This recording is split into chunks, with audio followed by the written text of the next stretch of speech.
everybody, welcome to Fresh Out the Podcast, the number one podcast where we talk about Xbox apparently today. I'm really excited for our discussion today. Hey, I'm Johanan, board game guru, game master extraordinaire, and all-around handsome man. It's me, Casualty CDG, co-host of Fresh Out the Podcast and Fresh Out the Box. I just blasted my shin against a wooden bench before we got started, and it is like echoing, ringing through my bones into my soul. It hurts so bad. I'm going to have a bruise there tomorrow. I am the professional media and movie mastermind, the Funhouse Trumanhausen, and welcome to episode 102 of Fresh Out the Podcast, where we're about to blast off into space, talking about Starfield, which we bullied Jahan into getting early access to play to be able to speak with us. No, we didn't really. It was really more of a peer pressure situation, I guess. We didn't purposefully peer pressure you, but you may have been really peer pressured. I mean, like, you guys were like, we're getting early access. I was like, hell yeah. And so it wasn't hard. And I should have made a fresh prediction. Because it came true, and that's why I should have made a fresh prediction. What would it have been in hindsight? You asked me during the last podcast how many hours of Starfield I would have. And I told you I am 40. I think realistically 40. I took a screenshot right before we got on, and I'm at 41 hours and 58 minutes. So basically 42. So I did it. I made the, dare I say, my goal. I put time into this game since last week. You put overtime in. I actually managed to put in more hours than I thought, because as part of that prediction, I was like, I'll probably put in about 12, and I think I actually hit closer to 15 or 16. So I got a fair amount in there, enough to feel like I justified the $33 or $34, whatever I ended up paying to get the early access. Wow, I saw some way to look at it. So then I got it for $1 an hour. So that's a hell of a rate.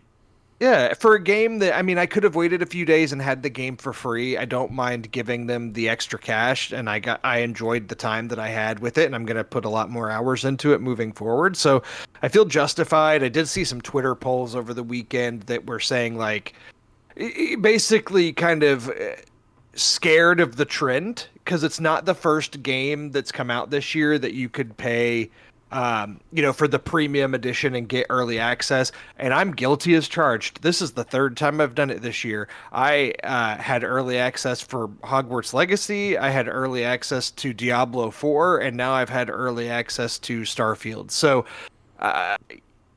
definitely a trend that other game studios may follow that might not be the most consumer friendly, but for games that people are excited to play, they're willing to dish out some extra cash to play it early. How about you, Jahan? Do you feel justified with your purchase? See, I do. I feel like I probably got a good 8-9 hours in, which is less than you guys did, but I had a lot of fun. A. B, I got to be one of the first people to play it. You know, you rack up those diamond achievements. Very exciting, but as far as like the bonus edition goes, I mean, you're not just getting early access for $30. You're also getting some skins, which, fine, whatever. Electronic cosmetics, not really worth anything, but it also gives you access to the expansion. So, there's a expansion that is included with that. So it's not like you're just throwing away money to get early access. And I think as long as studios are doing that, that's fine. If you're not literally just paying for time, but that there's other things too. Yeah, once you start paying $30 to get to play a game a week early, that's when things are starting to take a turn for the worse for the consumer. Yeah, it's like, why, if the game's ready and people are getting it a week early just by paying extra, why isn't it just releasing on that date? Come down to. I'm not so sure that I hate it. I'm not so sure I hate it at all. And I'm not going to draw a line in the sand because this is the first time we're talking about it. I haven't given it a lot of thought. But let me play devil's advocate here and say the game is also free if you don't want to pay for it, right? So it's either half price or it's free. So it's either half price or it's free.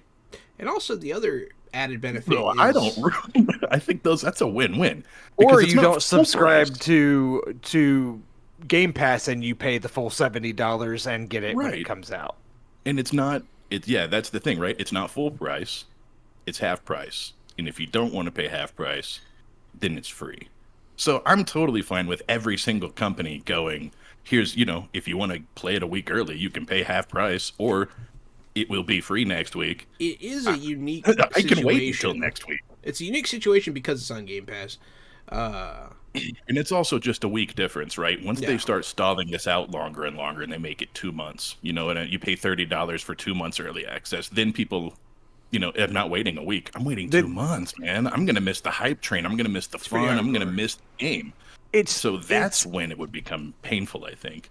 The trend is different, though. Like for a game like Diablo 4, that's not a game that was on Game Pass. So that was a game that was a full price, $60 or $70, however much it was. And I think it was, you could pay for the digital version, the $80 version that gave you early access, or there was a $100 version that gave you early access and even more stuff for like the first battle pass and all that kind of stuff. And so that's when you're really starting to shed a lot of cash, at least for Starfield, like you said, because it's coming to Game Pass. It makes swallowing that $35 a lot easier, as opposed to a game that you're already paying $70 for, and it's like, how about on top of this you pay another $15, $20, $25, $30? Yeah, I think I would have been happy with Starfield if I had paid full price. Same. Yeah, no, Starfield so far, Starfield's great. Absolutely. We'll definitely be getting into that. It's fantastic.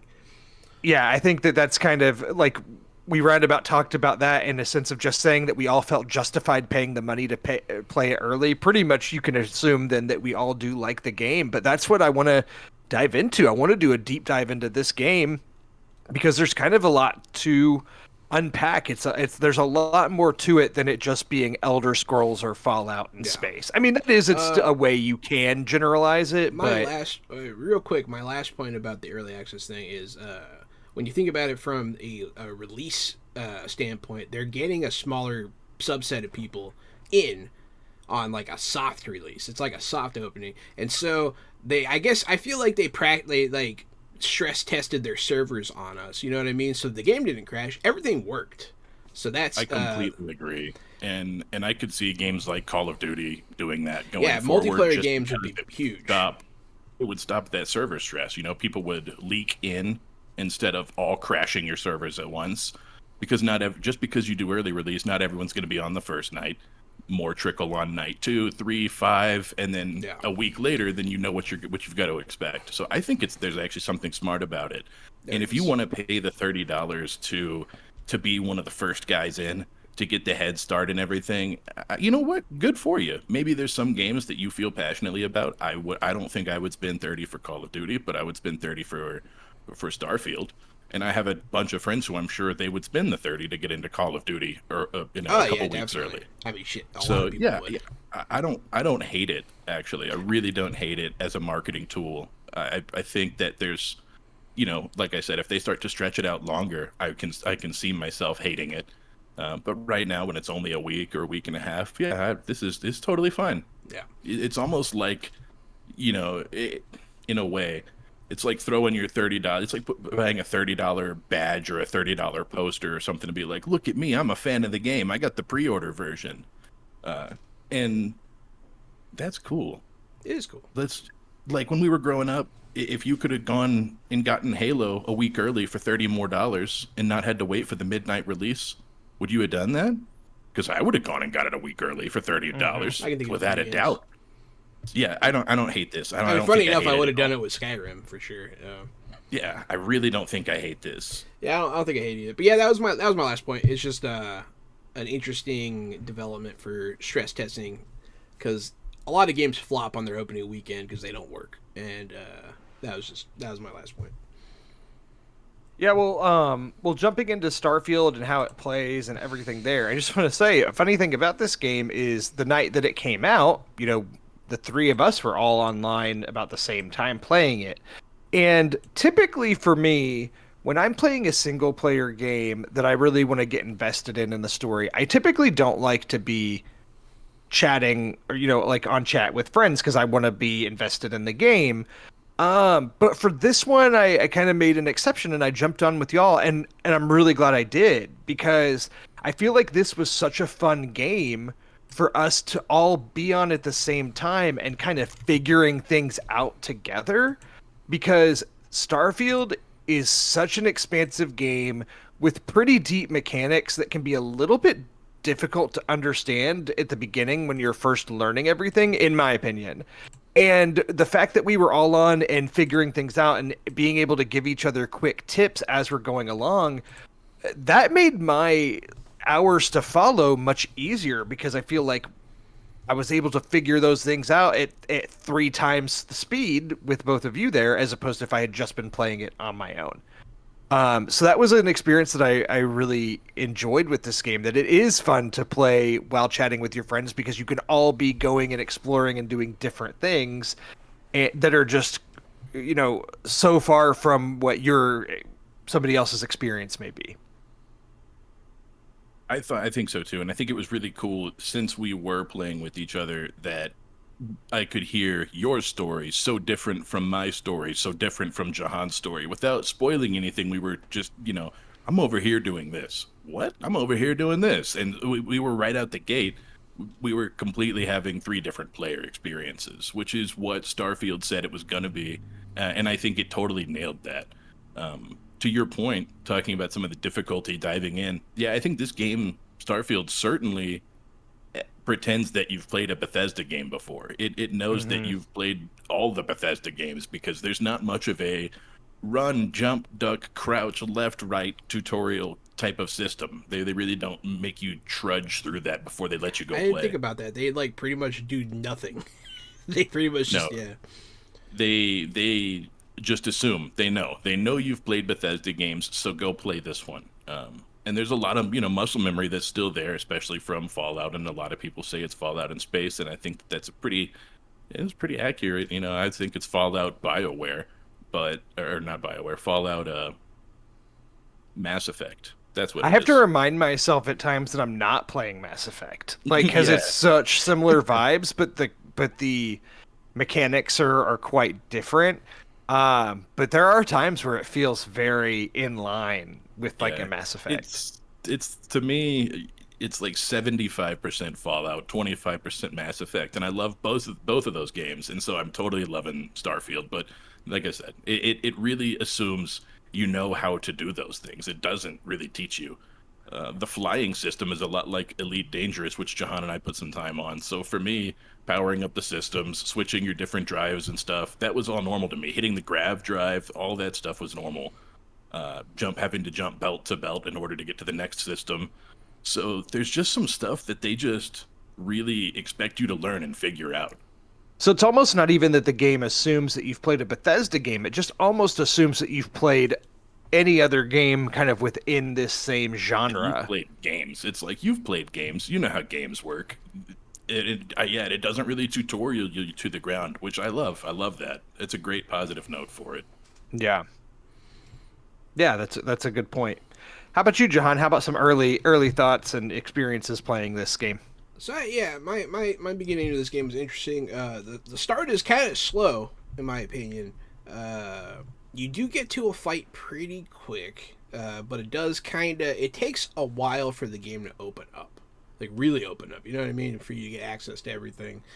And like in the beginning, I was like, okay, this is good, but like it wasn't what I wanted necessarily, and it wasn't what I was expecting. But as I played more and more, and the game opened up more and more, it just got better and better. And every time I would learn a new layer that's in this game, I was just like, oh, this is so great. Like all the customization's nuts. You could do full weapon customization like you could in Fallout, except like to an even greater extent now. Like they've expanded on every concept from previous Bethesda games. The ships, so the ship combat is pretty fun. Honestly, the only thing that I wish was a little better was the transitions in space, like flying, like going to space, flying around in space. Flying around in space feels kind of pointless. Yeah, my least favorite part of the game, I think it's safe to jump to this because it's aligned with what you're saying, is the map navigating from planet to system to planet. Like it's just sometimes what I want the map system and controls to do to help me navigate aren't exactly there, and I'm over a dozen hours into this game and still like making mistakes with my button prompts, or like, why can't I fly to this one? Oh, because I haven't been to these two systems in between it, and I have to like go from one, then to the next, and just like little things like that aren't intuitive. But I feel like then once you've done those things, it rewards you by then making it easier in the future when you do want to fast travel from point A to point B. It certainly does, and that's the Elite Dangerous. That's exactly Elite Dangerous, is you have to discover the systems before you can fast jump like that, and you have to refuel at a star. So that's one of the cool things that you don't have to do in this game. So you when you launch to a system, you actually stop there for a second, you put out your solar scoop, you power up, and then you go to the next system. In Starfield, there like you said, there's almost no reason to be in space. There's almost no point, and it is really a pain in the ass to go from planet to planet within the same solar system, because it's all fast travel loading screen. So you fast travel, load screen, and then you hit left bumper to scan the planet, and then you do it again, and then you do it again, and you do it again. And it's just not fun. You're just fast traveling, load screen ship, LB, LB, LB. And that's, there's not a real rewarding play loop there. There's something missing about being in space. There is something missing. There's just no reason to really do it. Like, if you could fly around and discover things, unless you're looking for a fight, because I've been looking to destroy ships to like level up my stuff, so that's what I'm looking for. I just jump from system to system, and if I don't get attacked, then I just go to the next one. I'm not just gonna go from every planet to every planet to every planet. That's such a trudge to do that. So yeah, I just system hop looking for a fight. Yeah, I just wish there was more space stuff. Like, this is a space game, but really, it's a planet exploration game. Like, because you're really not doing a lot in space. You're really going planet to planet, looking around. I'd totally agree with that. And I like being on different planets and having different environments and kind of exploring those things, and how the gravity might be way less on one planet as another. And so there is every planet you're on, there's that initial moment of discovery, like how far can I jump, what kind of resources are here, and that kind of stuff. I do enjoy, but like you said, like as flying the spaceship at first is kind of a fun novelty, but once I got past those first couple hours, I'm like, if I can skip all of this, I will. I don't really care for the space combat that much. When I do get into space battles, I'm like, let me just get through this. I don't have any desire to like upgrade my piloting or a lot of the skills in the game that have to do with flying the ship, because for me, the less time I'm in my spaceship in space, the better. I like to be on the planet. It's really funny. So I went all in. I went all in on it because I didn't know if you guys were going to. So I can fly Class C, the largest generator, the biggest ships. And what they do for you is they allow your grav drive to jump further. So you can reach systems that you couldn't reach before. Systems that are just too far away or you don't have enough fuel. That's the whole point of leveling up your reactor. And once you do that, you can put more energy, and you can carry way more shields. So I've just, at this point, I only have one weapon class on my ship. I just have railguns. I have 5 railguns, and they're all attached to weapon class 1. So when I pull the trigger, it's just kaboom, and this huge ballistic sniper rifle goes off of my ship, basically. And I could just sit there with my giant shields, and I can grav drive anywhere on the map, and I can like 2 or 3 shot any ship. I'm level 26 or 27, and I just got jumped by a level 54 ship, and I was like, oh, this is gonna suck, and I 3 shot him out of the sky or something. So oh wow. Putting it into piloting and, in my opinion, focusing one weapons group seems to work really well. It works just fine. I've had fun with the ships, but you discover some random events in space, but you always discover random events. Like, I found some cool, like, abandoned shipyards and missions there, but none of those missions have seemed too fulfilling other than just a way to stack up creds. I've had a few But I've random spent encounters too. hundreds. I've spent hundreds of thousands of credits on ships. I mean, I'm broke again in the game because right before I came up here, I just upgraded another ship. When I was creating my character and you choose your backstory or the different stats, I chose the wanted stat, which means that you every now and then bounty hunters will show up to try to kill you and take the bounty. But like with that skill is if your health is low, I think you get better, like you're stronger is what comes with that. So I feel like the bounty hunters, as described in this, only typically show up in space battles. So sometimes I'm just trying to get to the next planet, and I'm stopped before I enter the atmosphere by these, pirates or bounty hunters that are like, hey, I'm going to get you. And when I was low level, this was really difficult because I'm, level 2 or 3, and they're like level 12 ships that were destroying me. And so my only option then is you can typically when they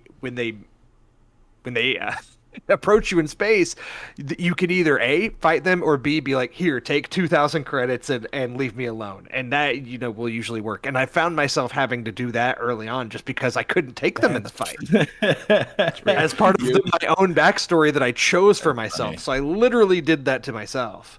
I was also wanted out of the gate, but I ended up on Neon, one of the planets, pretty early, and there's a bounty hunter just like standing in the hallway, and he's like, hey, here's the bounty board, and I just paid off my bounty, and was like, oh, well, I guess I'm not wanted anymore. I got rid of the trait, and that was that. So I kind of thought it was... the damage?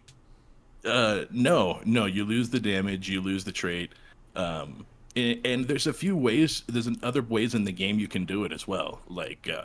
I'm spaced. I'm a spacer, and so you can go to the doctor and pay like 10,000 credits to have that fixed, and you won't be spaced anymore. You won't be a spacer. Funny. Yeah, so they put things in the game. Where I don't think I can get rid of my background. Parents? Yeah, I have parents. Well, I would do a quick save before you figure that one out. Bro, having parents is hilarious. They keep showing up and like leaving me notes at the Constellation House, and they keep like the other day I got there, my parents were there, and they were like, next time we'll bring cookies, and then they're like, hey, actually you should wait, what kind of cookies? And then it's a whole thing. My dad got me this antique gun and gave it to me as a gift to protect myself, and it's like an old 1911. It's pretty sick. That's how you know he's from Texas. I'd much rather have that happening to me than random bounty hunters stopping me from entering planets. I should have given myself parents. What was I thinking? Yeah, dude, I had parents, and they hey, you should stop by for dinner, and blah blah blah. There's a bunch of stuff it keeps happening, and so I don't know, it makes the world feel a little more alive. I don't regret it. In classic Bethesda fashion, I got off the beaten track early. I found a side quest that was I don't want to spoil too much for you guys, but it was basically I am Batman. You have to solve my riddles to become the next Batman. And so I had to go through this whole rigmarole of all of these riddles and traps and fighting things that were way over leveled. I would just save, load. I was just getting stomped on by high-level robots, but finally at the end of it, I ended up getting a suit of armor and a ship. So that ship gave me a huge heads up in any of the fights and stuff that I had to deal with early game, and so did the armor. The armor has, if you hit me, then you have a chance to burst into flames. And I was a melee build, and so now anyone who attacks me just bursts into flames, and it also reduces physical damage. And so I'm just starting the game with legendary Batman armor and the Batmobile, because why not? Why not in a Bethesda game? If you're gonna do it anywhere. Speaking of armor, you raise an interesting point. So this game is a space game, as we've said multiple times. And depending on what planet you're on, it's different atmospheres. And some of them have breathable atmospheres and some of them don't. And a lot of them, if they're not breathable, there may be space stations there's structures on the planets with airlocks that you could go in and then you can breathe. That being said, I'm always in my spacesuit. Unless there's an option. There's an option. I figured out there is an option whenever you're looking at your spacesuit down at the bottom of the screen, it says press right bumper to hide spacesuit like in stations or inside something. That's So what I you need. can I was hide your literally helmet and your spacesuit. this was a question I was going to ask both of you on this show because I assumed that was an option because if you don't have that on, you're just in your spacesuit all the time, which I don't mind because I play in first person, so I'm not really aware of it. However, other characters in different worlds you go to react to it. Like you might be in a building on Neon and they're like, you know, you don't have to be in your spacesuit right now. You can breathe in here. Characters will say that to you. Oh, that's funny. Yeah, so I've discovered that. And so I'm like, well, it's too much of a pain for me to go and take it off or put it back on, you know, depending on where I'm at. So I was wondering if that was an option. So I'm going to have to look for that toggle, which again just speaks to the fact that I'm 15 hours in this game and didn't know this. So you're just always figuring it out. One of the things I wound up doing is on my favorites. My 3 of my favorites on the right are guns, 2 on the left are melee, but the 3 on the top are my outfits. So when combat breaks out, I can switch into my stealthy outfit to go get sneak attacks, or I can switch into my armor if shit hits the fan. Mm-hmm. And so click real quick, you can switch your stuff that way. I have too many guns. Well, that leads to that happens. Kind of talking about gameplay approach, because we've talked about the space stuff. I know for me, I'm playing like persuasive and lock picking. Like pretty much any confrontation I can get into, I try to talk my way out of it. If I can sneak around and hack stuff, I'll do that. Do y'all play that way, or do you like to go in guns a-blazing? I have the security skill pretty high up. I can lockpick and stuff, but I have no stealth. I have lots and lots of gun skill, so I go in guns a-blazing. Pretty hard. So I started with weightlifting, and so I can carry a ton of stuff, and then I transitioned that into more physical body skills to just have pain tolerance. I took pain tolerance all the way up to maxed out also. And then I started working on melee.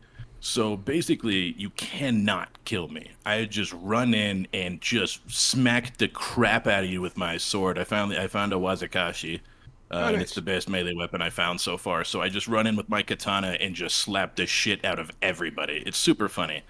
I came across a level 85 enemy in a dungeon when I was level 15 and was like, oh shit, this is not gonna work.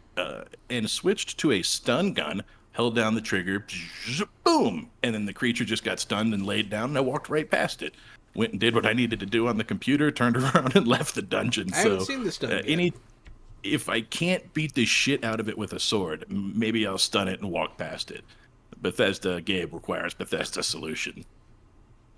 I do like that we all play differently. Like one thing I will, like a minor complaint about this is I'd like to be able to be more sneaky, and maybe it's that I just need to level it up. So and on that note, the skills in this game, I actually really like the system of you unlock a skill and then there is a challenge you have to finish associated with that skill before you can level it up again. So you might get another skill point to level up, and the skill you want to level up you can't because you need to do more challenges with that, which I think works for the most part. The problem is, like for my sneak skill, I'd really like to increase that and be able to be more sneaky. The problem is the challenge that you have to finish to get that is to do 10 sneak attacks. And the problem I'm discovering is that sneak attacks have to be melee. Right, I know.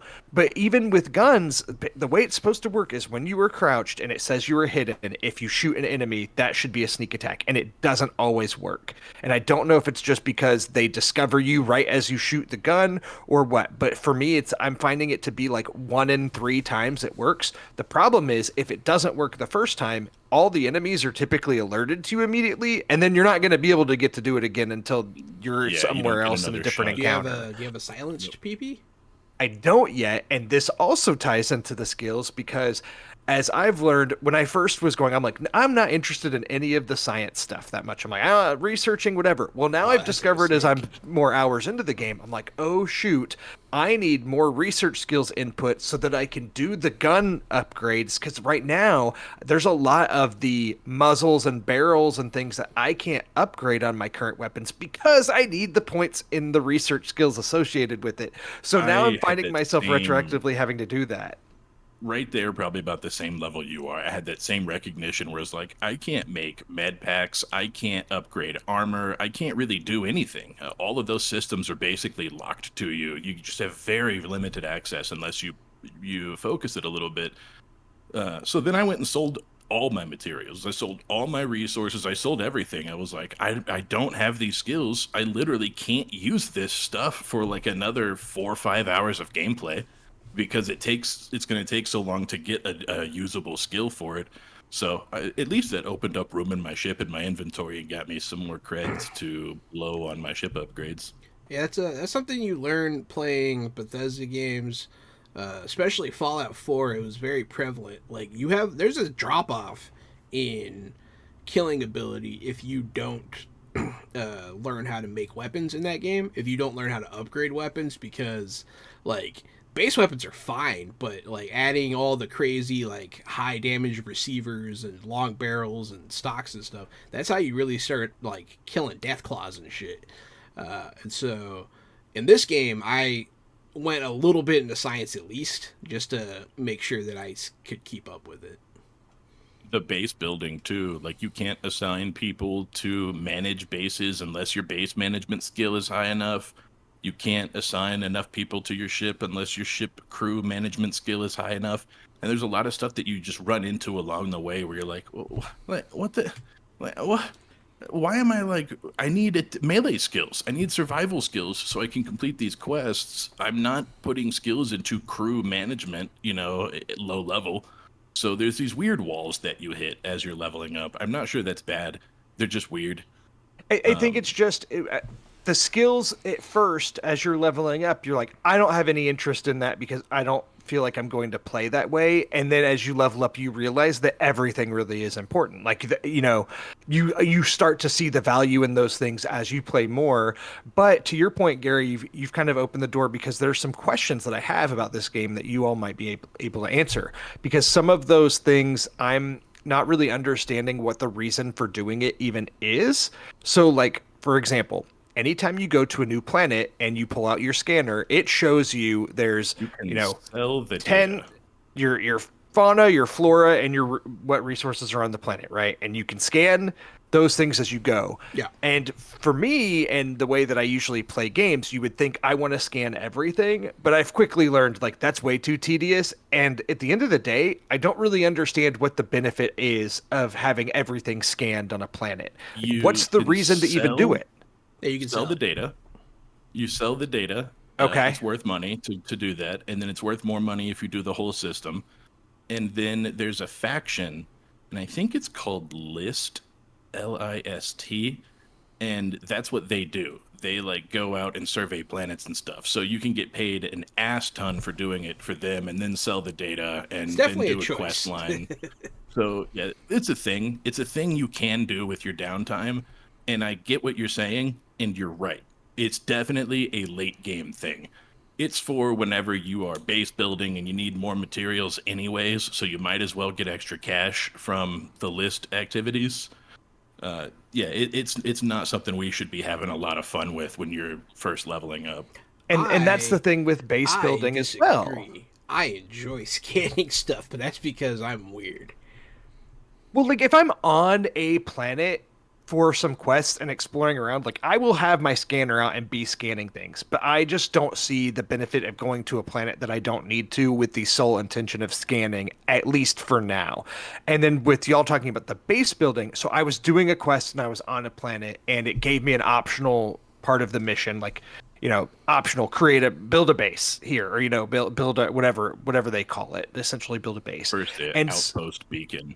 Outpost, thank you. Yes, place an outpost beacon. So I did it on this moon, literally in the middle of nowhere. I'm like halfway between where my ship is and where this one already built space base is on this planet. It's on a moon. It is dark. I placed this beacon in the middle of nowhere, and I'm like, I don't even remember now what planet I put that on. And the things that I had options to build was like nothing. Like and to your point, also I can't even assign people to that base yet. I guess because I need the skills associated with it. So I very quickly was like, well, probably not going to do that again, was kind of the way I looked. I'm assuming that if you do upgrade those skills and you build out those bases that can assign people to it and they'll mine resources and they'll do whatever and it does benefit you. I just am not, I guess I'm too early in the game to really need that. Yes. And then you can also build like a transfer station where you can send resources from one base to another so you can easily get another base up and running on its feet without it being too tedious. Yeah, there's a lot of ways you can farm materials and money and resources that way. But again, I do think that's some more late game content. You can at least, as far as I could tell, I'm level 26-ish. You can at least hit level 50. But I think I've seen solar systems that are level 65 and 75. So it may cap out at level 100. Should I look at the so cap maybe here? once, yeah, you should maybe look at it. That's not too much of a spoiler. Maybe once we hit level 50, level 60, we start looking at base building stuff. I think I'm level 14 or 15 now. I want to say, so yeah. Boy. It says there is no level cap in Starfield that we know of. Okay. So you could potentially level up and max out every skill that because you have. of the unique circumstances of Starfield's New Game Plus, which we've explained, there is essentially infinite chances to level up. Okay, good to know. I know there's an achievement for hitting. Play. There's an achievement for hitting level 100, I believe, but I assumed that meant that was the cap, but that sounds like you can go beyond 100. Well, like in Skyrim, they eventually released a DLC that lets you essentially level up infinitely. So I don't want to get too far from Drew's statement of his outpost in the middle of bum-ass nowhere that he'll never find again. It's pretty fun. There's a solar system called Altair. And I was like, this will be easy to remember. It's from Assassin's Creed. And so I built my outpost in that solar system. But every single planet and every single moon in that solar system is called Altair 1, 2, and then like T, I've been there. B. It's all these different I think I'm there Altairs. right now, literally, yeah. Yeah, I rolled back up and was like, oh, man. I tried to go to 3 different planets. It was like, okay, I have no idea where the hell this thing's at. Hopefully in the future, there's like a bright red flag or, a little marker or something to show where your outpost is. I think there should be something from the galaxy map to show you where the thing that you built physically in this world is at. Yeah, I'm sure you could probably locate it somehow. But that highlights one of the interesting complaints that people have been fielding here is that I can't explore infinitely. It's like, dude, you could never explore all the content in this game. It would take you a lifetime. I have not hit an invisible wall in the game yet. Now, to be fair, I haven't just wandered off 45 minutes in the direction of nothing. Tried really hard to. But as of right now, it feels like it's open.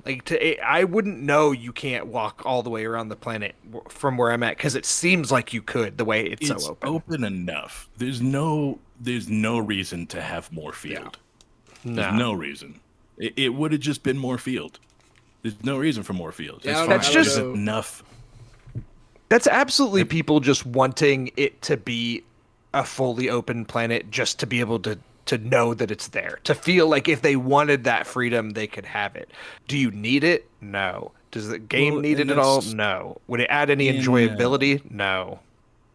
In the other space one that John and I played, where you fly around, you can fly on some planets, and there is no reason to do it.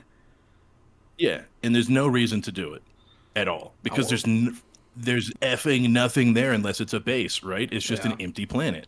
But yeah, you can fly in and out of orbit too. Like you can fly down to the planet and fly back up into space. They got that finally worked out in that game. Oh, you're talking about a different game. Okay. I think the thing that has surprised me in Starfield too is that sometimes you're on a planet and your quest is in that direction, and you can open your scanner and you can kind of see if there's anything in the horizon. You're like, oh, over that way there's a structure. Over that way there's a cave. I'm like, I'm gonna go to this cave.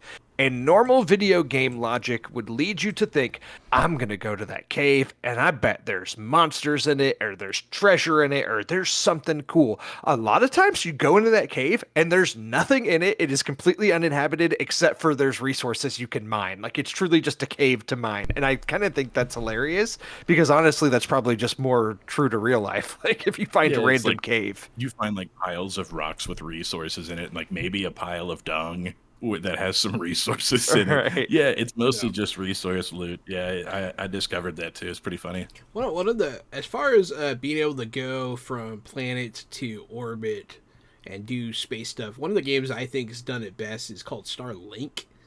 And that's one of those games that had like toy peripherals that you could plug into your controller and like they'd show up in the game. It was pretty cool. Oh, I remember that game. So I didn't. The title sounded so generic when you said it, but when you said the toys, I absolutely remember. It was kind of like that Disney Infinity game that they had, but for space. Yeah, it was kind of like that. It was pretty cool. I have some of them, and for the Switch specifically, you could get Star Fox and the ship and stuff. And I have that, and it's pretty cool. But that game did the whole, you know, like you could fly from space into orbit, into the planet without a load screen, fly back up, the whole thing.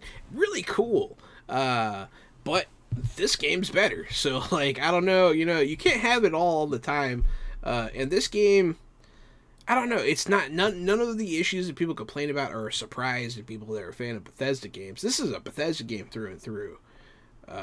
I think people just, I find it really interesting that IGN, for every other country gave this game like 9 out of 10, and then the American one gave it like a 7 out of 10. I thought that was really interesting, and I wonder what it is about that. I actually listened to their they had their Xbox podcast released a day later than it usually does, and I don't listen to it regularly, but I was like, I want to listen to their Starfield episode and see what their thoughts are, because they launched the podcast with the review embargo of the game, and the guy who reviewed the game was on there, and he's a longtime reviewer at IGN. I think he's like their reviews editor or lead, but he doesn't always review games. He's at the point where he can review the games he really wants to, and he's a huge Fallout 4 fan, and I think he gave it Fallout 4 a 9.5 out of 10, and he said he still gets shit to this day from fans that say that he rated that game too high. But he absolutely loved that game, so naturally he wanted to review Starfield, and he just found, he actually, from talking about it, he was pretty positive on it. His main complaint was just kind of along the lines of what we're talking about, just we're more positive in general, is that he didn't like that he felt like it took him so long to really figure things out and start enjoying the game, that like in his mind it took a dozen hours before he started having fun. And for me, I feel like I've had fun out the gate, but the fun has gotten to be progressively more and more fun as I've progressed. That's more my experience. Yeah, it went from being fine to being a whole lot of fun. It definitely has become more fun. Neon, and particularly that planet, is a whole lot of fun, and just getting into some hijinks up there is a good time. I've found every big city on any of the planets to be awesome and different and feeling very alive. They certainly feel unique as well. There's New Atlantis is the first one you come to, and it's actually probably my least favorite. I love Neon. I can't remember what the one is called. It's the one you go to with Samco. That's City. Like, yeah, I like that one. That's like the western town where the I like that one. Yeah, that's a cool one. The Free Space Collective is kind of based out of like the Space Cowboys. When I walked outside those gates into the wilderness to go confront the bandits or whatever, man, it's so different from the other planets I had been to. There's like predators hunting me, and there's like these giant herbivores, and it was just nuts. And it just kind of blew my mind. I definitely think that there are things in Starfield that are just not good. There are things that I think I totally see why it's a 7. Why it got us, well, not why it's a 7. Why it got a 7 from IGN America. I don't think I would have given it a 7. I think I'd give it an 8. But like the melee combat, it's terrible. You have like one swipe. You can't hold to do a heavy attack. You just cram the trigger. You just click the mouse as fast as you can. There is no laceration on the suits. There's no disembodiment like in Fallout.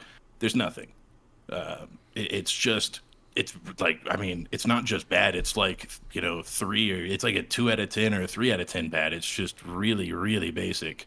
The shooting, I thought, actually felt pretty good for a Bethesda game. It feels sort of like a shooter. Yeah, the shooting actually feels like an FPS. It's probably the best shooting that Bethesda's ever done. Yeah. There are no like real grenade physics. When you throw a grenade, it just kind of hits the ground where it's at and goes kaboom. Even on the planets with low gravity and stuff, it doesn't bounce and soar through the air like you would expect it to. Oh, see, I feel like the opposite. I feel like on low gravity planets, I've thrown grenades hoping for them to land at a certain place, and then they bounce and they explode in the air, or they explode way behind the enemies I was throwing it at. Maybe I've just had crap luck then, but I just really feel like there's a lot of things in combat that don't work well. I think the mining is kind of clunky and doesn't work great. It assumes that you can carry like 300 kilos right off the bat. Like, it's mining will fill up your pack, and then you can't fast travel back to your ship. I actually saw something. Somebody made a TikTok showing that apparently you can access your ship's storage from anywhere. It just dump all your stuff. Yeah. I didn't know you could access it from anywhere and dump it like while you're not in the ship. But I know that if you're in your ship and you put stuff in it, that if you're anywhere else on a planet, you can access it if you're like selling stuff from it. Correct, but you can't always access it from anywhere. No, I saw something. They made a video. You press start, you go to the left where the ship is, and then there's a way to open the storage and dump your shit. But I don't know. I haven't tried it, so. Interesting. If they're in the ship or they're in a shop, they can do it. But there's definitely like, I've had to fill up. My ship's been full, my companion was full, and I was full. We're just full on resources and full on crap that I couldn't use because the crafting system doesn't work until you unlock a bunch of stuff. So it's just it's weird that it's clunky and it fills up your inventory and it's crappy and you can't use it, and it gives you mining right out the gate. It's like, you're a miner and you can do nothing with these resources you get. They will clog up your ship inventory. They will clog up your cargo. I think that's bad. I think it's just kind of bad game design. You have a bedroom though in the lodge with storage where there's infinite storage. The problem is if you put stuff in there, you cannot access it from anywhere. So it's kind of like, why do I want to put stuff here that I might need and then I have to come all the way back here to get it? Yeah. Yeah, I mean, some of the game design, some of the game design is definitely clunky, and the inventory management I saw a lot of people complain about online. I guess that's the thing. If you expect people to loot planets, then you need to give people a stash worthy of a planet's load amount of loot, which is not how the game starts or treats you.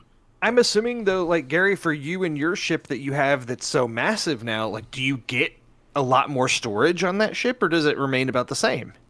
I added cargo bays. I added a bunch of cargo bays, and then, like I said, I maxed out weightlifting for my guys, so I can carry like 240 kilos. My armor gives me more slots to carry more stuff.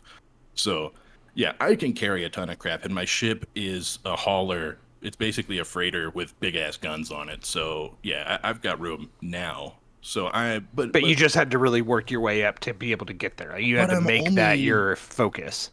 I'm only like a quarter way leveled up, right? So there is no cap, but let's pretend that 100 is where you get that achievement. So 100 is the cap-ish. Mm-hmm. So I'm a quarter of the way leveled up.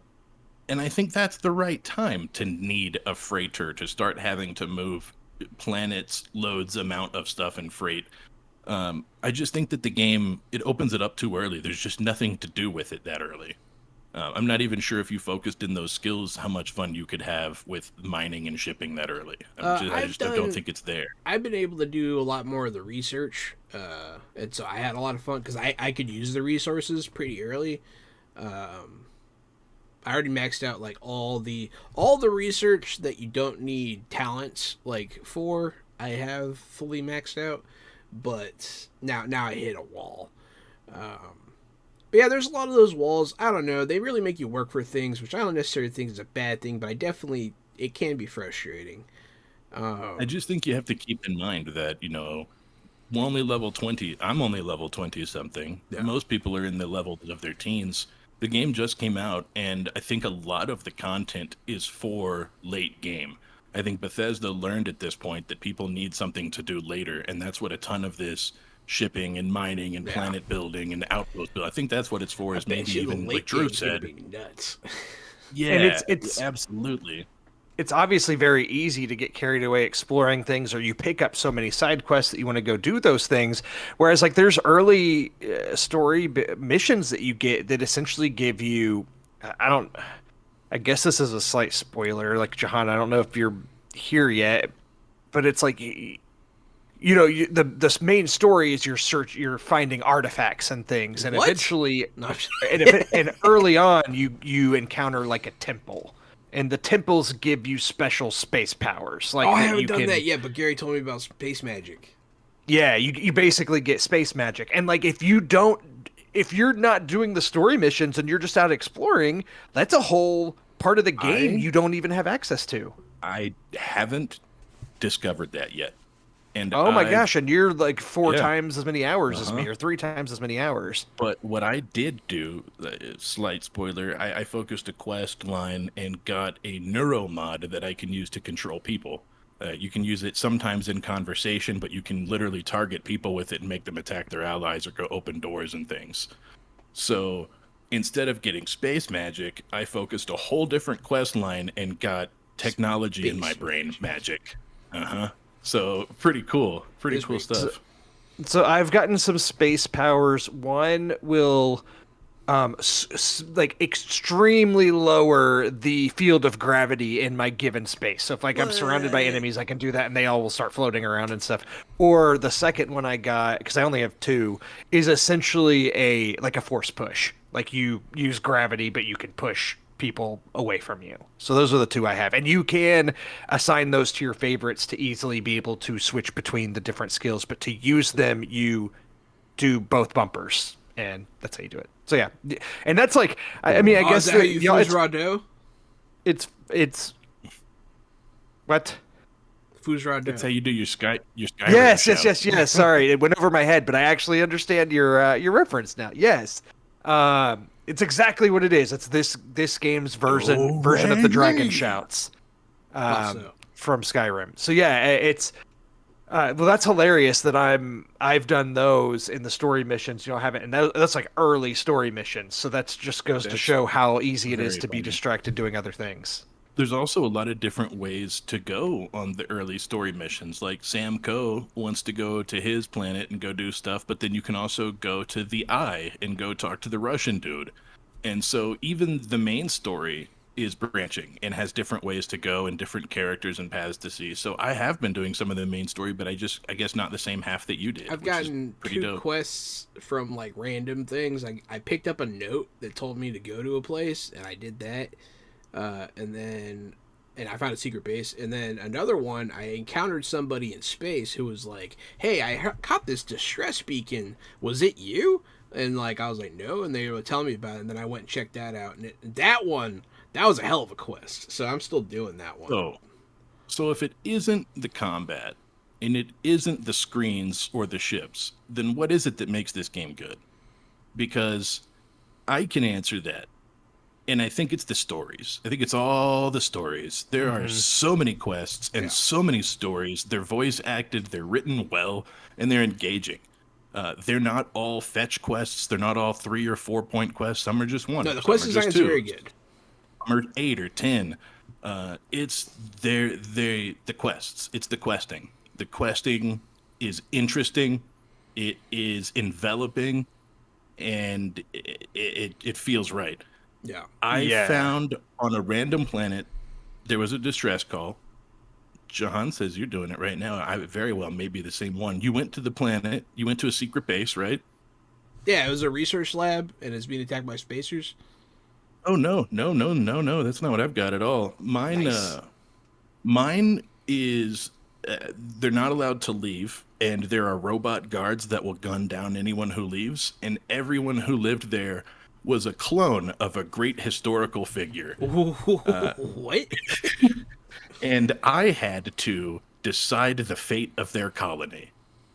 And it was just a side quest. It was like 7 or 8 quests long. It was absolutely bizarre. It was fun. It was sci-fi. It felt like an episode of the Orville or an episode of Star Trek. You know, it really had that like episode of the week type of feel because of the clones. It's pretty solid. Yeah, man, it was really solid, and it's those stories. It's just makes me want to go play some more. It makes me just want to keep playing. The stories are so fun. And so I'm worried about that late game content where it's just base building and stuff, because it really is the stories that are so engaging for me. Well, and on that line, like I was playing one night with you, Gary. We were on chat, and I started doing the United Colonies quest line. So, talking about all the quests, I really like their quest management system. That's one of the menus I do like because there's multiple tabs, right? Like you have your main quests, your faction quests, your kind of like random missions, your activities, and then kind of your like the missions you pick up from terminals, and they're all separated out depending on what you're doing. And so like I've done a few different. I'm like I have 4 different faction quests going right now because I talk to so many people. But early in the game, when you do the United Colonies quest and you join them, they give you the backstory of like what happened to Earth and why people left Earth and how this all formed. And like if you skip that, then that's just something you don't know unless you go find it. The game doesn't give you, you know, a Star Wars like scroll at the beginning that explains everything and why we are where we are. It doesn't do that. It just kind of throws you in to figure it all out. So it's cool when you do these stories and you find the lore.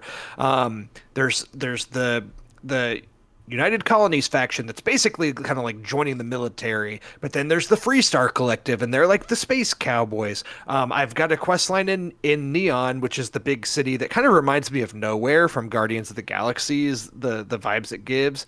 That's a fair comparison. That city really reminds me of Deus Ex. I felt like I was playing Deus Ex when I was on that. Or like cyberpunk vibes kind of as well. It's definitely supposed to be cyberpunky, but as a fan of the Deus Ex games, since everyone's human and your kind of mods and stuff are on that place, and it's sort of a seedy criminal city, it really feels like a Deus Ex game on that planet, and I loved every second of that. I love Deus Ex.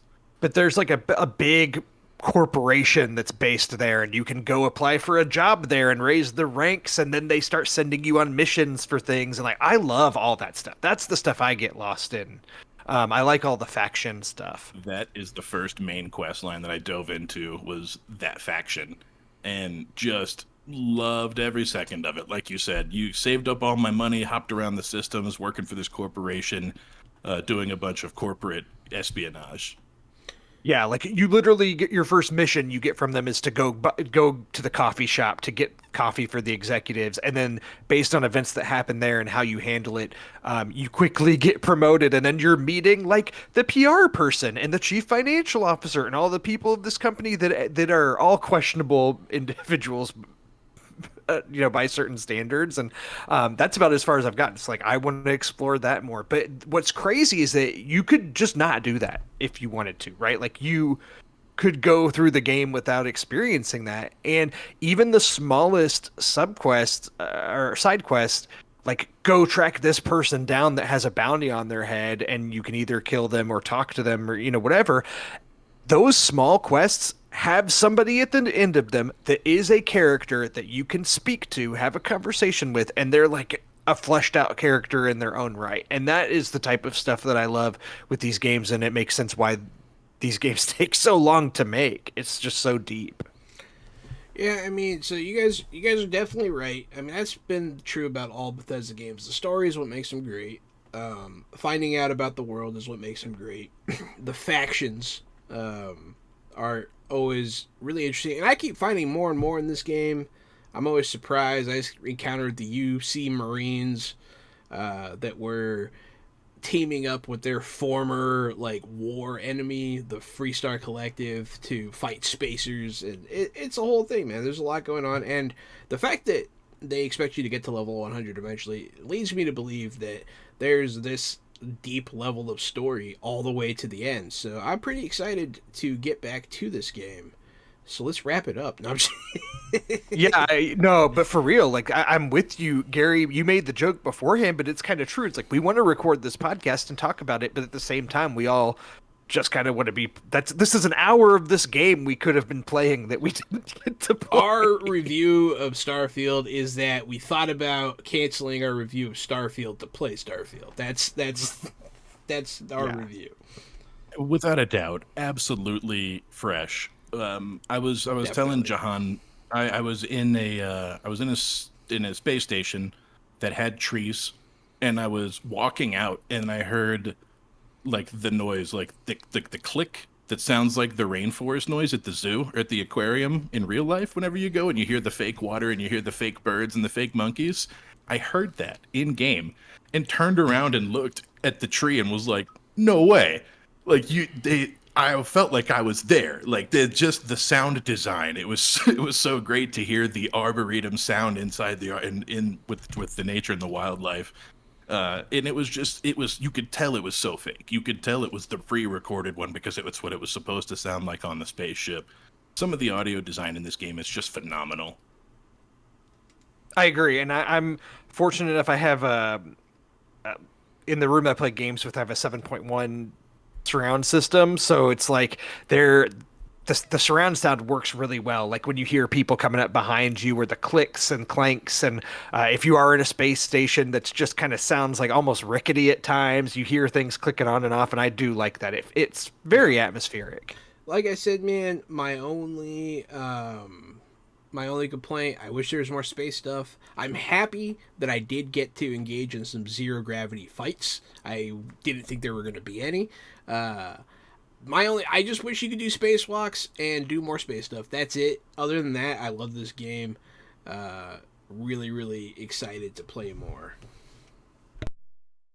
Yeah, I'm super into Starfield. I'm totally feeling it. The ship customization is right up my alley. I knew it would be. I hated it early on. It's so modular and so blocky and everything looks so clunky.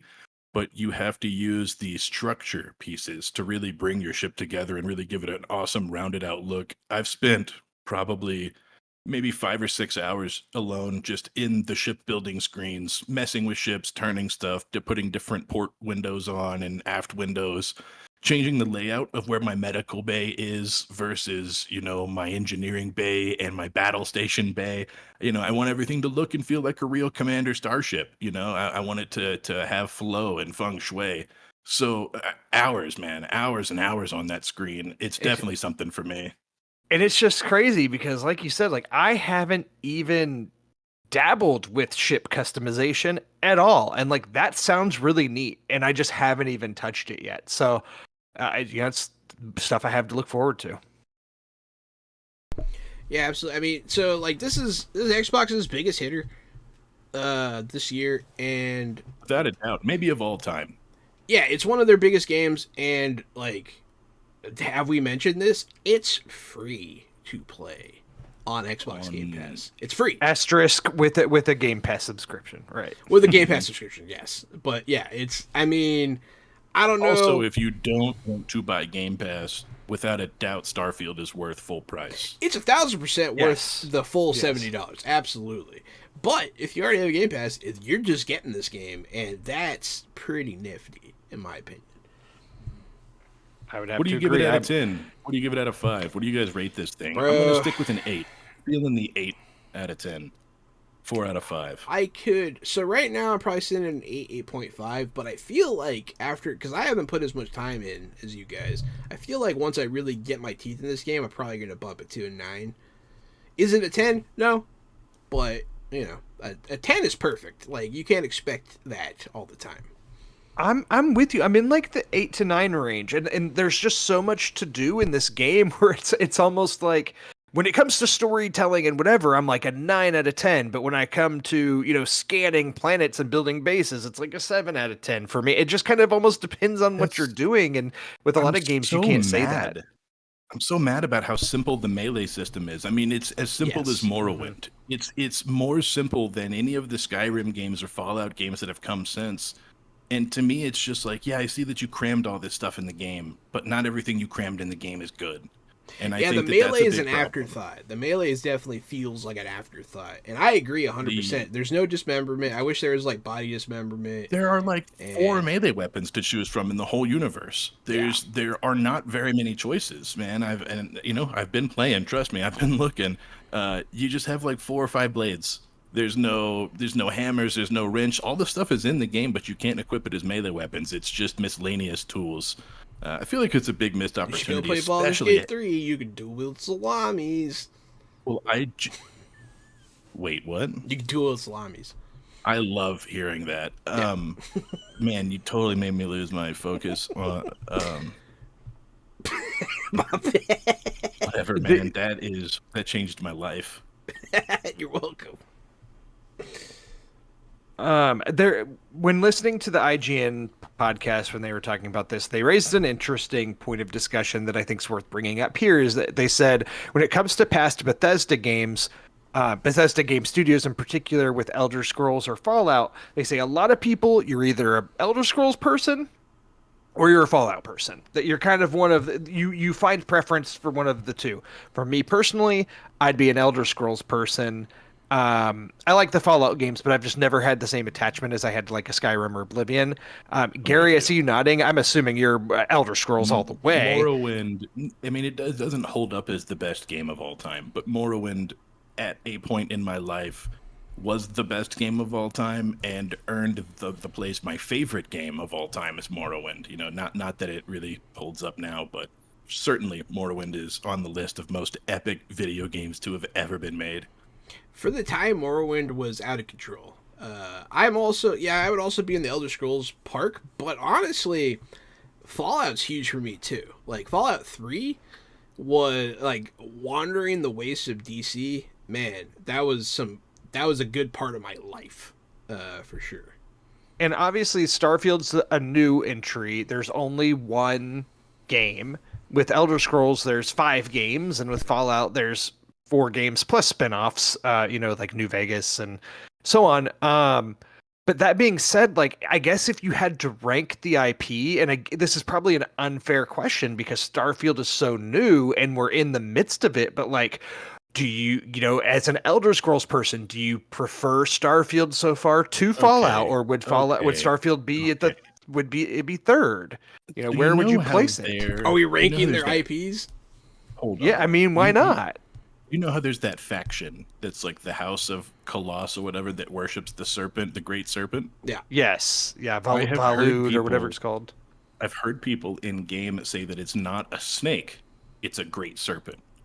So I think that there may be a space dragon in Starfield, and I haven't seen it yet, but I'm thinking that they worship a space dragon. And if there is a space dragon, then Starfield is the best one. There's no doubt. Other than that, Elder Scrolls. But, like you said, it's new. We don't know if there's an effing space dragon yet. I feel like that is a make or break decision right there. But do you kind of feel like Starfield is already edging out like Fallout for you? Or have you really even dabbled that much in Fallout? Where are you there? So, like, I feel like whatever they do in Elder Scrolls 6 is going to have to be big, right? Because they're going to have to do something that is as intriguing as the shipbuilding system. And so maybe they put all their outpost building together and you can create your own towns and settlements, and maybe you can actually put your flag down in Elder Scrolls 6. But the reason I go on that tangent is because I don't know what Elder Scrolls could possibly do to take back the torch at this point. I could see Fallout doing a couple things. I always thought that if they made Fallout cooperative or they added a couple vehicles into Fallout, they could make the game a little bit more quick-paced, a little bit more fun. But yeah, I'm not sure what you do to Elder Scrolls at this point to keep it with Starfield. I guess we'll see. We'll see when Elder Scrolls 6 comes out. I'm still looking forward to it. I'm still hyped for it. I disagree. I mean, no, what you're saying makes sense, and you're not necessarily wrong, for sure. Starfield's new. I love vehicles. So, when you love vehicles. Yeah. That's pretty big for you. This is my first time Bethesda's given me vehicles. It's a big deal. It's pretty big for you. But, so, my whole thing, so Starfield's brand new. They haven't had any DLC. They haven't had any sequels, nothing like that. So we don't know where it's going to go. We don't know what it's going to look like in the future. I have high hopes for this IP in the long run. But as it stands right now, I mean, it's just hard to compete with the full flavor that is both the Elder Scrolls series and Fallout. Both of those universes, like, you're there. They have that flavor. You know what I mean? Like, Fallout specifically, it feels like the Vault Dwellers and, like, the Raiders and the Super Mutants, like, it's a whole vibe, man. And, wait like, till you get to Neon, bro. Wait till you get up into Neon, I'm excited bro. to get to Neon. Your whole thought process is gonna swap. You're gonna be like, damn, I'm in it. I'm in this game. I mean, I am in it, and I do like it. It's just like, damn, man, like the whole 1940s, 1920s, or whatever, the Cold War era America vibe stretched out across a toxic wasteland. It's just it's so thematic, and it's so hard to compete with that. And this is definitely worthy to sit side by side with those. I'm just saying, I don't think it beats them yet. I've only played for like 10 hours. So like it's hard for me to be like, fuck my entire gaming history. You know what I mean? Like, right. And I understand it's a totally unfair question, but I do think that Starfield has its place amongst those for sure. And I think that there will be people that at the end of this game, when they've put 100, maybe 200 hours into it and they've played all kinds of different builds, they're going to say this is my favorite of the three. And there are people that are going to say it's my least favorite of the three. I'm right now kind of somewhere in the middle. Like, I feel like it has potential to be my favorite or second to Elder Scrolls. I understand everything you're saying about Fallout, Jahan, and I've put a lot of hours into the Fallout games, but I've just never personally vibed with them as much. All those things that you're talking about is all good and well done, but for me, Starfield's more of a vibe that I'm down with compared to the vibe the nuclear wasteland of Fallout. Nuclear wasteland's a tough sell, but I personally enjoy the apocalypse, I guess. So, because I'm a dirty bitch. I do like the apocalypse, but I think I would like Fallout better if it wasn't set in the 50s, 60s of the future. I actually don't particularly like that. I like some of the aesthetic. I don't like that. I don't love it. I totally get it for the Vault Dwellers and stuff, but I think it's really weird that the rest of the world is still very similar in that way. I'm about the Starfield vibe, man. I would take Starfield over any of the Fallouts, easy. It's too early to tell on Elder Scrolls. You know what I mean? I'm sure Elder Scrolls 6 is gonna just be an absolute slam dunk knock in the park. My Alduin cry, Gary. Whenever it comes out, if it ever comes out. If it ever comes out, yeah. I mean, it will in another 6 years, probably. But eventually, it'll happen. God, when do you think Starfield 2 will come out? Will we be alive? At least 15 years, right? One of us might be dead. Jesus. But here's the thing: now they have developed the game, right? So it should be easier for them to develop a second one because they're not creating it from scratch. Now they are just improving on what's already there. It's not like they're going to make the whole universe from scratch again. They already did that. Now they just have to add stories and put special flavor and special touches on stuff. So it could come quicker. I'm not holding my breath. We'll see when the Bethesda games come out. But this is another Bethesda dunk. I did have an interesting thought, though, when I was playing, and I thought I'd bring it up to you guys. You remember how PlanetSide... not PlanetSide. There was something like PlanetSide. EVE Online worked with like another shooter. Maybe it's called Myst or something. I remember this. I can't remember what it was called, but yeah, I know what you're. Yeah, where the EVE Online saying. people could drop people off to planets to like do first-person combat.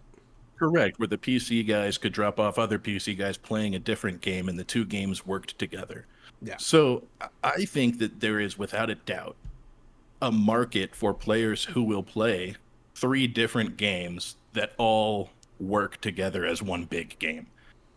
I don't think you need to make a 120, 160, whatever gig game like Starfield. I think you could make 3 30 gig games, and as long as the save data works, one game can have ships that can fly in and out of the system. The other game can have you doing a shooter. The other game could have you mining and building. And so long as the save files would share, I think there's definitely a market for something like that. I think that game companies maybe they're missing the point when they're developing these huge 15, 20-year games like this. I think they could be fragmenting that. Yeah. I think there's something there. I think they could repackage the way they're looking at this. I would be willing to play 3 different games that more or less were the same game. I would love to be able to touch down on a water planet and play Subnautica in Starfield. You know what I mean? Like, that'd be cool. Like, yeah, definitely. even if you had to, like, you know, load the other game, and then it took your save data and said, look, you have this from your ship, so you have this submarine attached. This is the submarine you get on this planet. If you could take like an avatar from game to game, that's kind of how Ready Player One works, actually, which is pretty fun. You take your avatar from game to game. All you have to keep is the save data. Yeah, I think there's something. I really think that Bethesda could do something with that. You know, you don't have to make an entire Skyrim game. Maybe you could just make part of a Skyrim game and then make part of one later that works with it with the save data. I don't know. I think they could maybe fragment their projects a little more and make some really interesting stuff. I hope we see some indie studios do some stuff like that in the future. That'd be cool. It was driving me crazy that I couldn't remember the name of the game that was compatible with EVE Online, and it was Dust 514. Does that sound right? Yep. I said Mist, and I was not Mist. Dust. It is Dust. Right. Anyways, okay. Well, there's still things that I could bring up about Starfield to talk about, but I feel like we've exhausted it for now. We need, yeah, exactly. So we can, the best we can do is now to transition to just a couple, quick fresh picks, which there's not very much of, I would assume, because it was a busy holiday weekend, and hopefully, everybody was either playing Starfield or enjoying their time doing other things, and I didn't have time to watch much myself. For some fresh picks, but Jahan, we were just talking about apocalyptic wastelands and things, and that kind of ties into the Adventure Time series, right? This is a segue. It's a good transition. So yeah, Fiona and Cake just dropped on HBO, or Max, as some people call it now. It is canon. It seems to be with Adventure Time, so it's not a separate story. It's a continuation from Adventure Time. Seems to take place after the events of the show. I'm not sure what's going on yet in the show, because something weird happened. So it opens up. Gary, I don't think you're gonna like the first episode, but you might like the later ones. But it opens up with a girl named Fiona that has a cat named Cake living in a normal world, doing she's a serial jobber. She goes from job to job, doing minimum wage stuff and just struggling in general. But a series of events involving her cat lead them to strange things happening. The second episode takes place, and it's all about Simon, who is formerly Ice King, and what he's doing now. You get to see all the characters that you would want to see come back. You get to see snippets of, at least. So definitely, if you're a fan of Adventure Time, it's worth seeing just to see what everyone got up to after everything happened. Only 2 episodes are out so far, so I'll have to wait. I'll definitely be watching this whole series. I'm already hooked. I'm a huge Adventure Time fan, so if you are also an Adventure Time fan, check it out. FYI, it's TV-14, and there is some blood, and some I guess mildly more adult situations. So it is for a slightly more grown-up audience. It's not TVM or anything, but it definitely grew up a little bit with the audience. So be warned in case you're watching with very young children. Maybe just go watch Adventure Time. But yeah, that's my Fiona and Cake. I absolutely certify it fresh. It is, if you like Adventure Time, it is what you want. So go give it a whiff. See if you think it's fresh too. And yeah. Awesome. Well, the only thing that I've really been able to watch is I did mention last week on our show I had watched the first Equalizer movie in anticipation of the third one coming out. I did end up watching the second one, and I did go see the third one. I don't know if this is a franchise y'all have dipped into at all, and if not, that's understandable. But yeah, I went and saw the Equalizer 3, and essentially the plot that's set up in the first one is Denzel Washington plays like a former Navy SEAL and DIA agent or expert who he's basically now retired from that, living off the grid, living a quiet life. But just whenever he sees people in trouble, he can't help but step in and equalize. And equalize exactly to give some justice, almost like Batman, but without the costume and without the gadgets. He's just an older gent who is really good with combat, has a particular set of skills, as they say, as Liam Neeson says in Taken. And I liked the first one fine. I thought the second one was actually a little bit better. There's a whole segment of the second movie where he's just working as a Lyft driver, and as he takes clients, he like these young frat guy type business guys put a girl in the back of his car and say drop her off at this location, and she's clearly been abused, and so he then has to go back to those guys and equalize as you say. And I found that stuff to be actually more interesting than the overall plot of the second one.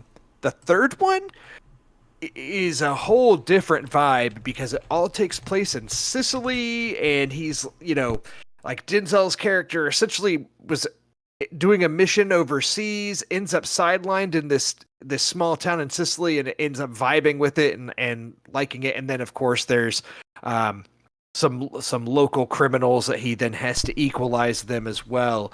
But like a whole hour of that film is basically just Sicily vibes, and it's kind of slow and boring for a movie that's billed as a Denzel Washington action movie. Yeah. So that being said, I was quite disappointed with the third one, although it's not like this is a franchise I've been watching for a decade and the third one really disappointed. Like, no, I binged the first two in the week before seeing it and then thought the third one wasn't very good. So that's all there is to it. It made like $34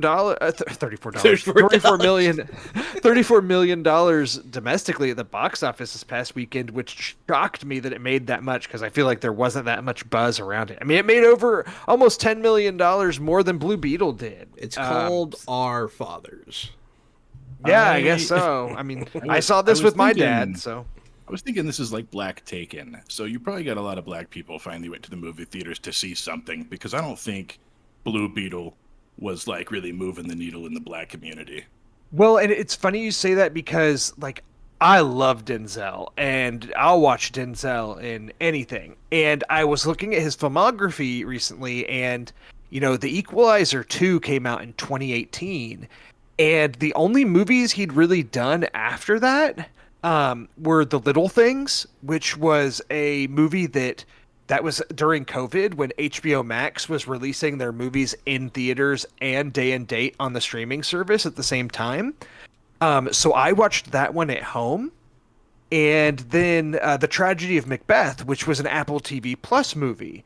So I haven't seen Denzel on a movie theater screen in a long time.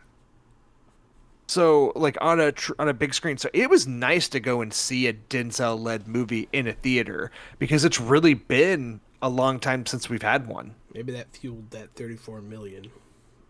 Yeah, I mean, Denzel's obviously a proven movie star, and people love him. So, and even in this movie that I found to be underwhelming, he's good in it like always. Like even a boring scene is way better with the charisma of Denzel. So that being said, like that's still front and center in this, but it's just not as actiony as I would have expected. And I love a good slow burn, and I don't mind things being slow, but I guess when you're expecting just like a straight up action movie and it's not that, it can be a little bit more difficult to get through. So that's where I'm at with The Equalizer 3.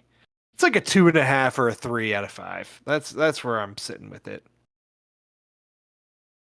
But that's it. That's the only thing I was able to watch. Otherwise, I've really been. I had over the weekend. I went to a concert and I had some fantasy football drafts and then I was playing Starfield. I watched Punisher Warzone in sweet memory of our boy Ray from Ahsoka. Nice. It holds up, man. Punisher Warzone. Parts of it hold up. There are a lot of really funny scenes that are like a product of the time. Like when there's guys doing parkour through a warehouse and there's just like doon doon type of music, just like rock playing, and like without it, it would just be guys like jumping in a warehouse, like nothing's actually happening. So there's some stuff like that are product of the time, but mostly it's a pretty good Punisher flick. It's pretty solid. It's got Newman. It does, and he's Micro, and that's one of the forgotten Punisher characters. Micro is Punisher's guy behind the camera. Guy in the chair. He's the one who, he sources guns, and he figures out crimes, and he keeps surveillance. So he's the reason Punisher can do what he does. And yeah, he was great in it. Yeah, Newman was great in that movie. That movie's solid, 100%. But all right, let's get the fresh out of here. Yeah, that's all I got. All right, well, that's it for this week of Fresh Out the Podcast. Hey, I've been Johananon at RockFact on X, I guess. I'm also on other stuff, but yeah, Board Game Guru, Game Master Extraordinaire. It's me, Casualty CDG, and you can find me at Casualty CDG. You can find me and Jahan every Thursday and Friday at twitch.tv/Johananon. We're painting miniatures. We're playing tabletop role-playing games. It's mostly just improv comedy. Just come by and watch us hang out and goof off and have a good time with our friends. We do that every week. And then remember to tell your friends, your relatives, your co-workers, your pet. Tell everybody about Fresh Out the Podcast. It's happening. And I'm Drew Munhausen at Drew Munhausen on X, formerly known as Twitter. Follow me over at Drew Munhausen on Letterboxd from blog on the movies I'm watching. I like that service a lot. But otherwise, that is it. This is episode 102 of Fresh Out the Podcast. Hey, stay fresh, y'all.